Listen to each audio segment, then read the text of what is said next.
ஏன் இன்னும் hard work பண்ணுறது ஒரு ஃபார்முலா வச்சும் எல்லோரும் ஹார்ட் ஒர்க் பண்ணியும் சக்ஸஸ் ஆகாமல் இருக்காங்க அப்படின்னா அது ஏதோ ஒரு இடத்துல எங்கேயோ லேக் ஆகுதுல்ல, அது என்ன விஷயம்? ஹார்ட் ஒர்க்குன்றது பார்த்திங்கன்னா இட்ஸ் அ மஸ்ட்.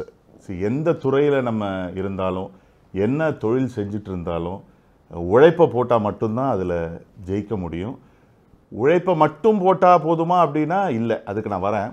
உழைப்புன்றது மஸ்ட்டு, அது காம்ப்ரமைஸே இல்லை. சின்ன வியாபாரமாக இருந்தாலும் பெரிய வியாபாரமாக இருந்தாலும் சின்ன ஜாபோ பெருசு எதாக இருந்தாலும் ஹார்ட் ஒர்க் வேணும். கோவிலில் இருக்கிற ஒரு படிக்கல்லுக்கும் விக்கிரகத்துக்கும் ஒரு பிரச்சனை. என்ன பிரச்சனைன்னு கேட்டிங்கன்னா, இந்த படிக்கல் வந்து விக்கிரகத்தை பார்த்து கேட்குது, நானும் கல் நீயும் கல், ஆனால் போகிற வரவெல்லாம் என்ன மெதிச்சுட்டு உன்னை வந்து கும்பிடுறாங்களே, இது என்ன நியாயம் அப்படின்னு படிக்கல் விக்கிரகத்தை பார்த்து கேட்குது. அதுக்கு விக்கிரகம் ஒரு அழகான பதில் ஒன்று சொல்லுது. என்ன பதில் சொல்லுதுன்னா, நீ சொல்கிறது சரிதான்ப்பா படிக்கல்ல, நானும் கல் தான் நீயும் ஒரு கல் தான், ஆனால் உன்னை ஒரு தட்டி கொண்டாந்து வச்சுட்டாங்க. ஆனால் என்ன இந்த விக்கிரகம் ஆக்கிறதுக்கு உளிய வச்சு எவ்வளோ அடி அடித்தாங்க தெரியுமா?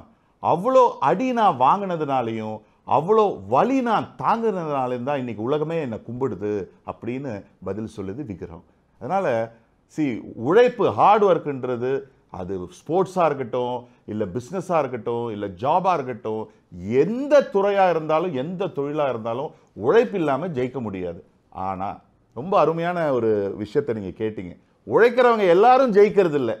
S, I agree with you. காரணம் என்னன்னு கேட்டிங்கன்னா, உழைக்கிற எல்லாரும் அவங்களுடைய இலக்கை நிர்ணயிக்கிறது இல்லை, அவங்களுடைய டெஸ்டினேஷனை அவங்க டிசைட் பண்ணுறது இல்லை. ஒரு இலக்கை நிர்ணயிக்காமல் போடுற உழைப்பு சைக்கிளை வந்து ஸ்டாண்டு போட்டுக்கிட்டு மிதிக்கிற மாதிரி.